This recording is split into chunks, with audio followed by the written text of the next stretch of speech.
Hello everyone, welcome to Learning Sessions. I'm Himanshi Malik and this chapter is going to be about Foreign Exchange Dealer Association of India, FIDAI, उसके roles rules and guidelines हम पढ़ने वाले हैं इसके अंदर। तो छोटा सा चैप्टर है, काफ़ी इम्पोर्टेंट है, तो आप अच्छे से समझ लेना है इसको। एंड अगर आपने अभी तक कोर्स में एनरोल नहीं किया है तो जल्दी से कोर्स में एनरोल कर लीजिए ताकि आप फुल कोर्स को डिटेल में स्टडी कर लो।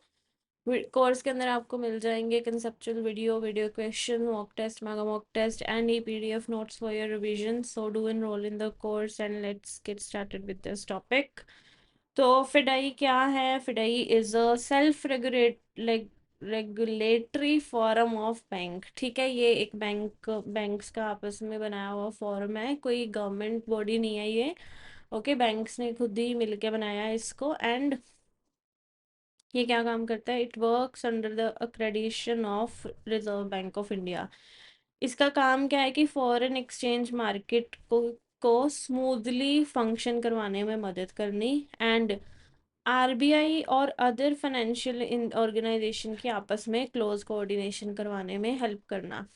इसके अलावा आरबीआई को सपोर्ट करता है ये पॉलिसी बनाने में, जिससे क्या हो सके, एक्सपोर्ट इंपोर्ट सेक्टर की ग्रोथ हो सके, and ensures a level playing field among all authorised dealer bank.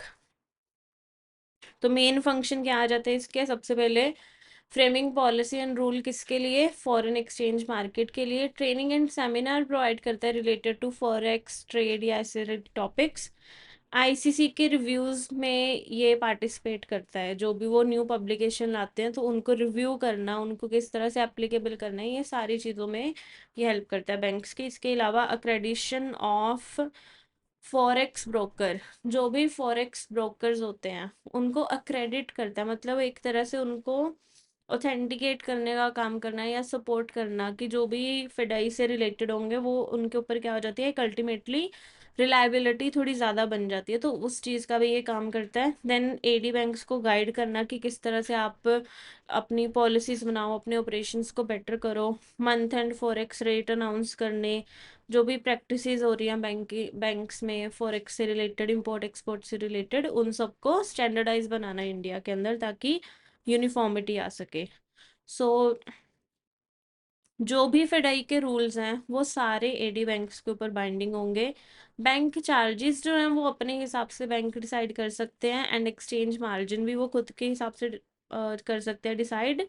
Display of rate, AD bank must display foreign exchange card rate और at all forex branches indicated threshold limit for card rate. ठीक है, अब हम देखते हैं कि operational guidelines क्या क्या दी है फॉरेन एक्सचेंज बिजनेस के लिए। सबसे पहले वो बताएंगे कि कौन से बिजनेस आवर्स में आप अपने रेट्स कोट कर सकते हो इन रुपी इन वॉल्ट ट्रांजेक्शन। देन अगर क्रॉस करेंसी ट्रांजेक्शन्स हो रही है, मतलब एक से ज़्यादा करेंसी की ट्रांजेक्शन हो रही है कन्वर्जन के टाइम पे, तो वो एक्सटेंडेड आवर्स में आप कर सकते हो बैंक की इंटरनल पॉलिसी के according, but rupee involve transaction जो है वो स्पेसिफाइड आवर्स के अंदर ही होंगी। सैटरडेज जो हैं वो नॉन वर्किंग डेज रहेंगे, सैटरडेज को फॉरेक्स ट्रांजेक्शन्स नहीं करी जाएंगी। And non versus sudden holiday, अगर कोई नॉन हॉलीडे है announced at least 3 days working days prior, ensure bank have adequate settlement type, तो उस हिसाब से बैंक अपनी क्या कर सकते हैं, सेटलमेंट अरेंज करके रख सकते हैं। नाउ एक्सपोर्ट ट्रांजेक्शन में फिडाई की क्या गाइडलाइंस हैं वो देख लेते हैं। सबसे पहले जो भी बिल परचेज करना है या डिस्काउंट करना है या नेगोशिएट करना है तो वो किस रेट पे होगा। अगर कोई बिल आप परचेज कर रहे हो जो फॉरेन करेंसी में है, तो आप उसको परचेज करते वक्त आप क्या करोगे, बाइंग रेट लगाओगे। And if a forward contract exist, अगर उसमें फॉरवर्ड कॉन्ट्रैक्ट एग्जिस्ट कर रहा है तो जो रेट था आप उस रेट के ऊपर उसको इंडियन करेंसी में कन्वर्ट करके डिस्काउंट करोगे। देन क्रिस्टलाइजेशन का रूल हमने पढ़ा हुआ है कि अगर आपका कोई भी बिल एक्सपोर्ट से रिलेटेड क्या हो जाता है, ओवर ड्यू हो जाता है, राइट। ओवर ड्यू कब होगा? मतलब जो भी उसकी ड्यू डेट थी, या तो ओरिजिनल ड्यू डेट या बैंक की पॉलिसी के अकॉर्डिंग उससे 30th डे से ज़्यादा तक हो गए और पेमेंट नहीं आई, तो हम क्या करेंगे, उसको आईएनआर में कन्वर्ट कर देंगे फॉरेन करेंसी के बिल को, और उसको कन्वर्ट करने के लिए यूज़ करेंगे TT selling rate, telegraphic selling rate को यूज़ करते हुए हम उसको आईएनआर में कन्वर्ट कर देंगे ताकि हमारा एक्सचेंज रेट का रिस्क हम मिटिगेट कर सकें। एंड जो भी सारा बर्डन है, बर्डन किस चीज़ का, एक्सचेंज लॉस का, वो सारा किस पे पास ऑन हो सके, एक्सपोर्टर के ऊपर पास हो जाए ये लॉस, तो इसलिए क्रिस्टलाइजेशन करते हैं। इसकी एग्जांपल क्या है, जैसे बैंक ने कोई एक्सपोर्ट बिल परचेज किया और ड्यू डेट के 30 दिन बाद भी उसकी पेमेंट नहीं है, तो बैंक क्या करेगा, टीटी सेलिंग रेट पे उसको क्रिस्टलाइज कर देगा, जो भी एक्सपोर्टर की लाइबिलिटी है वो रुपीज़ में कंटिन्यू हो जाएगी। जब रियलाइजेशन होगी, अमाउंट फॉरेन करेंसी में रिसीव होगी और उसको टीटी बाइंग रेट पे हम कन्वर्ट करेंगे। तो ये रेट्स याद रखने हैं, टीटी सेलिंग रेट कहाँ यूज़ हो रहा है, बाइंग कहाँ यूज़ हो रहा है। इंटरेस्ट रेट की अगर बात करें तो बैंक कौन सा इंटरेस्ट रेट लगाएगा, अगर आप रुपी फाइनेंस कर रहे हो तो रेपो रेट के ऊपर मार्कअप लगा के आप कर सकते हो, एंड अगर आप फॉरेन करेंसी कर रहे हो तो SOFR या कोई और ARR रेट यूज करके उसके ऊपर मार्कअप लगा के आप इंटरेस्ट रेट लगा सकते हो। Notional transit period, notional due date, ये टॉपिक ऑलरेडी हम कवर कर चुके हैं, बट ये गाइडलाइंस किसकी हैं, ये फिडाई की गाइडलाइंस हैं, राइट। ये कहाँ पर यूज हो रहा था, अगर आप कोई फाइनेंस कर रहे हो बिल्स को, राइट, और वहां पर आपने ड्यू डेट कैलकुलेट करनी है for the purpose of crystallisation, for the purpose of deciding the due date, right. तो वहां पे नोशनल ट्रांजिट पीरियड दिया गया, जो क्या है, अगर फॉरेन करेंसी का बिल है तो 25 डेज, INR का बिल है तो 20 डेज का टाइम इस पे दिया जाएगा। इसके अलावा अगर LC वाली हो जाते हैं बिल्स, यूजेंस बिल हो जाते हैं, तो उस पर कंडीशंस डिफरेंट है, ये सारे हमने पढ़े हुए हैं कंडीशंस पिछले चैप्टर्स में, तो आप रेफर कर सकते हो वहां से।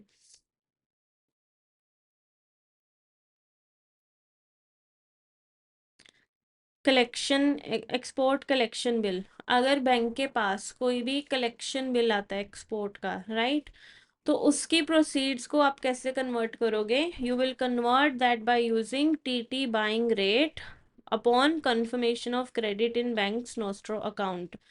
जब पेमेंट रिसीव हो जाएगी नोस्ट्रो अकाउंट में, तो उसको कन्वर्ट करने के लिए टीटी बाइंग रेट यूज किया जाएगा। ये होगी एक्सपोर्ट के रिलेटेड गाइडलाइंस। अब हम इंपोर्ट के रिलेटेड गाइडलाइंस देख लेते हैं फिडाई की क्या है।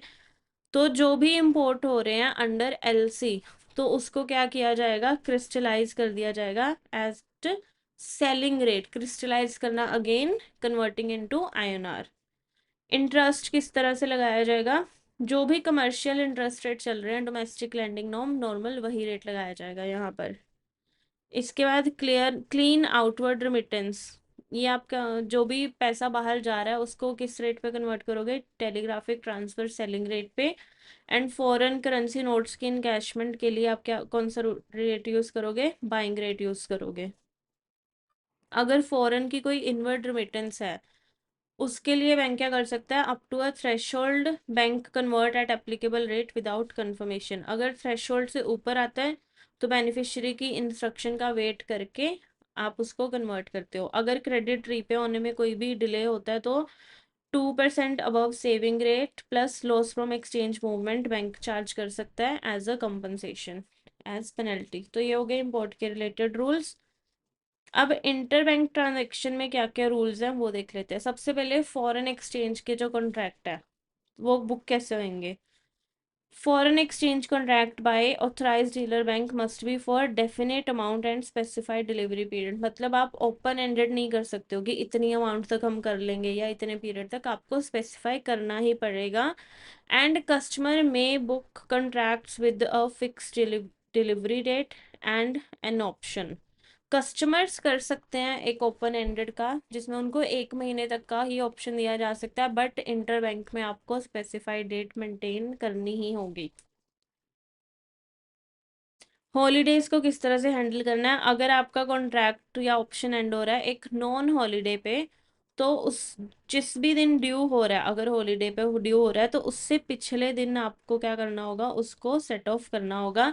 बट अगर कोई सडन हॉलीडे आ जाती है तो हॉलीडे के नेक्स्ट वर्किंग डे पे आप कर सकते हो उस चीज़ को सेट ऑफ, ठीक है। तो इस तरह से आपने अपनी कॉन्ट्रैक्ट्स की सेटलमेंट मैनेज करके चलनी है। अर्ली डिलीवरी का केस अगर होता है कि आपका कॉन्ट्रैक्ट अमाउंट पहले ही आपको पे करना पड़ रहा है या पहले रिसीव हो रहा है, तो उस केस में बैंक की परमिशन के साथ ही ये चीज़ परमिट करी जाएगी, वरना आप अर्ली डिलीवरी से डिनाई भी कर सकते हो। बैंक चार्जेस लगा सकता है अर्ली डिलीवरी के, जितना भी उसको लॉस हो रहा है उस चीज़ को कवर करने के लिए। एंड अगर कस्टमर के फेवर में है तो सारा गेन कस्टमर को पे करना पड़ेगा। मतलब अगर आपको कोई लॉस हो रहा है, राइट, तो आप वो लॉस कस्टमर से चार्ज कर सकते हो, बट अगर कोई कस्टमर को बेनिफिट हो रहा है तो वो गेन उसको पे आपको करना पड़ेगा।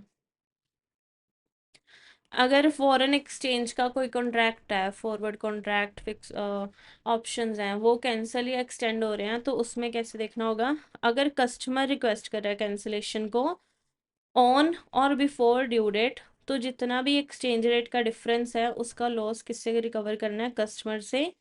एंड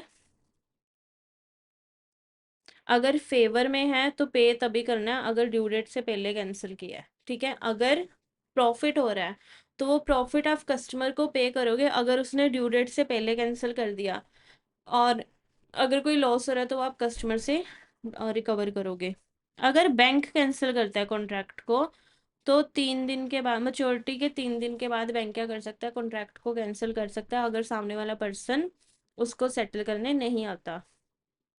अगर कस्टमर एक्सटेंशन की रिक्वेस्ट कर रहा है तो जो भी करंट रेट है उस पे कॉन्ट्रैक्ट कैंसिल हो जाएगा एंड न्यू रेट पे कॉन्ट्रैक्ट दोबारा बुक कर लिया जाएगा। कैंसिलेशन जो भी होगी वो टेलीग्राफिक ट्रांसफर रेट पे होगी। अगर परचेज का कॉन्ट्रैक्ट था तो टीटी सेलिंग रेट लगेगा, सेल का कॉन्ट्रैक्ट था तो टीटी बाइंग रेट लगेगा। आपको ये सारे जो टॉपिक है ना, एक्सटेंशन और कैंसिलेशन वाला, ये आपको अच्छे से तब समझ आएगा जब आप पहले फॉरेन करेंसी के कॉन्ट्रैक्ट्स को समझ लोगे। क्योंकि फॉरेन करेंसी में क्या होता है कि हम कुछ कॉन्ट्रैक्ट्स कर लेते हैं कि हम आज के दिन भी, जैसे मैंने मान लो 6 महीने बाद पेमेंट करनी है, तो मुझे नहीं पता 6 महीने बाद क्या रेट होगा। मैं क्या करूंगी, आज ही एक कॉन्ट्रैक्ट एंटर कर लूंगी, फॉरवर्ड कॉन्ट्रैक्ट की 6 महीने बाद इतने रेट पे मुझे करेंसी आप दे देना, राइट? अब 6 महीने बाद का कॉन्ट्रैक्ट आज के दिन में ही हो गया। अब कस्टमर अगर इन फ्यूचर उसको कैंसिल कर देता है या नहीं आता, तो उस केस में बैंक किस तरह से एक्शन लेगा उसके रूल्स यहाँ पर बताए गए हैं आपको, ठीक है? क्योंकि बैंक अपना प्रॉफिट एंड लॉस मेंटेन करके रखना चाहता है। So these are the rules given by FEDAI. Then we have swap gains and losses. तो स्वैप गेन्स एंड लॉसेस में कैसे होगा? अगर अर्ली डिलीवरी हो रही है या कैंसिलेशन बिफोर मेच्योरिटी हो रहा है तो स्वैप गेन और लॉस हो सकता है। एंड इसकी कॉस्ट भी आपको क्या करनी होगी? कस्टमर से रिकवर कर सकते हो, और कोई भी अगर गेन होता है तो वो कस्टमर को पास ऑन करना है आपने, ठीक है? बहुत ज़्यादा डिटेल में इसको यहाँ पर समझने की जगह जब आप फॉरेन कॉन्ट्रैक्ट्स के बारे में पढ़ोगे, फॉरेक्स कॉन्ट्रैक्ट, तो वहाँ पे आपको अच्छे से ये चीज़ समझ आ जाएगी। These are just rules given by FEDAI. जो ब्रोकर्स के थ्रू बिजनेस हो रहा है उसमें फिडई का क्या काम रहता है? सबसे पहले क्रेडिट करना उनको, राइट? जो भी वॉइस ब्रोकर है उसको फिडई करेगा, इलेक्ट्रॉनिक ब्रोकर को आरबीआई करता है credit. Then code of conduct, सारे ब्रोकर्स को कोड ऑफ कंडक्ट फॉलो करना है, किसका? फिडई का। एंड अगर कोई भी चेंजेस होते हैं तो वो इन्फॉर्म भी करने हैं। रोल लिमिटेशन, ब्रोकर सिर्फ एज इंटरमीडिएरी एक्ट कर सकते हैं for buying buyer and seller bank, but वो प्रिंसिपल पोजीशन होल्डर नहीं बन सकते। काउंटर पार्टी डिस्क्लोजर में क्या है कि ब्रोकर को बताना होगा कि वो किस पार्टी के लिए डील कर रहे हैं, कि बायर कौन है, सेलर कौन है। अगर वो नाम डिस्क्लोज नहीं कर रहे तो वो डील नहीं कर पाएंगे। अगर कोई भी वायलेशन होती है तो एडी बैंक रिपोर्ट करेगा फिडई को, अगर ब्रोकर कोई भी वायलेशन करता है। एंड डील कंफर्म होने पे ब्रोकर को क्या करना होगा? सारी इन्फॉर्मेशन बतानी होगी पार्टीज इन्वॉल्व को। इंटरबैंक ट्रांजैक्शन के केस में क्या क्या चीज़ें हैं? सीसीआईएल मेंबरशिप होनी ज़रूरी है। Clearing corporation of India limited, इन सब की मेंबरशिप होनी चाहिए एडी बैंक के पास। एंड सेटलमेंट सिस्टम क्या है? सारे फॉरवर्ड फॉरेक्स कॉन्ट्रैक्ट जो है सीसीआईएल के थ्रू ही सेटल होने चाहिए। अगर कोई डिले होता है डिलीवरी में जो कि बैंक की गलती है, तो बैंक जिस भी पार्टी को लॉस है उसको कॉम्पनसेट करेगा। एंड डिले के ऊपर इंटरेस्ट भी चार्ज किया जाएगा, जो भी बेंचमार्क रेट होगा करेंसी का उससे उसके ऊपर 2% लगा के उसको सेलर बैंक को पे करना पड़ेगा। बैक वैल्यू डेटेड क्रेडिट, अगर कोई बैक वैल्यू डेट का क्रेडिट है तो बैंक की मर्जी है, वो उस चीज़ को एक्सेप्ट करना चाहे तो कर सकता है, वरना रिजेक्ट भी कर सकते हैं वो। जो भी क्लेम्स आते हैं फॉरेन करेंसी से रिलेटेड, सेटलमेंट से रिलेटेड, वो 15 दिन के अंदर ही आने चाहिए। एंड 15 दिन, क्लेम आने के 15 दिन के अंदर वो सेटल भी हो जाने चाहिए, ठीक है। अगर कोई रॉन्गफुल डिलीवरी हो जाती है, गलत बैंक को फंड्स चले जाते हैं, तो वो उसको वापस करने पड़ेंगे। अगर उस बैंक ने वापस नहीं किए, तो जो भी बैंक ने रिसीव किया उसको रिफंड करने पड़ेंगे, गुड्स वैल्यू और पे इंटरेस्ट, ठीक है। तो ये चीज़ आपको ध्यान रखनी है। ये एक एग्जांपल है। A company books 50,000 USD forward contract with a delivery date of 15 March. Customer due date 15 March होगी, कस्टमर कैंसिलेशन के लिए आ गया 13 मार्च को, मतलब बिफोर ड्यू डेट आया है। अब एक्सचेंज रेट डिफरेंस जो है ना, वो 5,000 आया कस्टमर के फेवर में। हमने क्या पढ़ा, अगर कैंसिलेशन बिफोर डिलीवरी हो रही है और कस्टमर के फेवर में हो रही है, तो कस्टमर को ही गेन पे करना पड़ेगा। अगर कैंसिलेशन 15 मार्च के बाद होती और कोई लॉस होता, तो वो कस्टमर से रिकवर किया जाता है, एंड कोई प्रॉफिट होता तो वो उसको पे नहीं किया जाता। This is the rule of contract cancellation. तो ये समरी टेबल है related to all the rules जो हमने अभी पढ़े हैं फिडाई के। This was it about foreign exchange dealer association of India. And आपने मेनली जो भी एक्सचेंज के रूल्स वगैरह हैं, रेट कौन कौन से यूज़ होने हैं, इस चीज़ को याद रखना है। अगर कोई भी डाउट आता है आप वो पूछ सकते हो। And thank you so much for your time. I will see you in other lectures. Bye bye.